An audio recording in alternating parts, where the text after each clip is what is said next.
So ayun guys, good morning. Advance Merry Christmas sa ating lahat. So ano ngayon, date ano na, December 23. So 2 days na lang Pasko na. So guys, para sa akin guys, yung Pasko hindi siya yung parang marami kang ihahanda sa araw ng Pasko. Para sa akin guys, ano lang, maging masaya lang kami ang pamilya, maging buo lang. At sana maging healthy. Wish ko lang ngayong Pasko, healthy, pangangatawan namin, buong pamilya, sama-sama kami. Hindi sa amin importante yung maraming handa ngayong Pasko. Para sa akin yung Pasko kasi is pagmamahal sa pamilya, ganun. Magiging madrama tayo ngayon kasi guys, hindi dala na rin siguro to sa hirap ng ng panahon ng buhay. Ayun, kasi sobrang crisis na natin ngayon. So, para sa akin, yun nga, yung Pasko is yung Pasko is para sa akin, yung Pasko kasi bilang pag-alala din yun sa ating nasa taas, ayun. Kasi birthday niya, araw niya ng birthday niya yun. Kaya, so, nagsi-celebrate tayo na paghandaan natin siya. So, thankful ako dahil may pamilya ako na sobrang masaya. Ayun, masaya din ako dahil buo kami ngayon, at sa mga family ko rin nasa ibang lugar, ate, kuya, nanay, ayan. Mag-iingat kayo palagi diyan, ayan, at sana maging rin yung pamilya niyo, maging healthy at maging merry ang inyong Christmas ngayong Pasko. Ayan, ang message ko lang din sa lahat, ayan guys. Tanggapin natin kung ano yung meron tayo ngayon. So maging lang tayo, yun lang, mahalin niyo yung pamilya niyo, mahalin niyo yung isa't isa.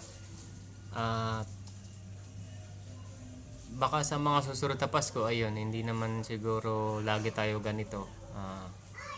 Baka next year, ayun, magbago naman yung ating So, ang masasabi ko lang sa inyo guys, mag-iingat kayo palagi.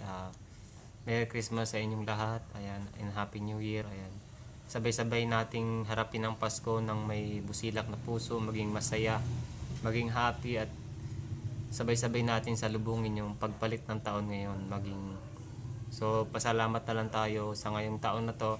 Nakasurvive tayo. Hindi naman ganun maging successful. At siguro yung successful na yun sinasabi ko, maaabot din natin yun sa pagsisikap natin, ayun, sa pagtitiyaga. Ayan, hindi naman kasi agad-agad yan guys makukuha natin yung marami tayong struggle at mga pagsubok sa buhay na mararanasan bago natin makamtan yung mga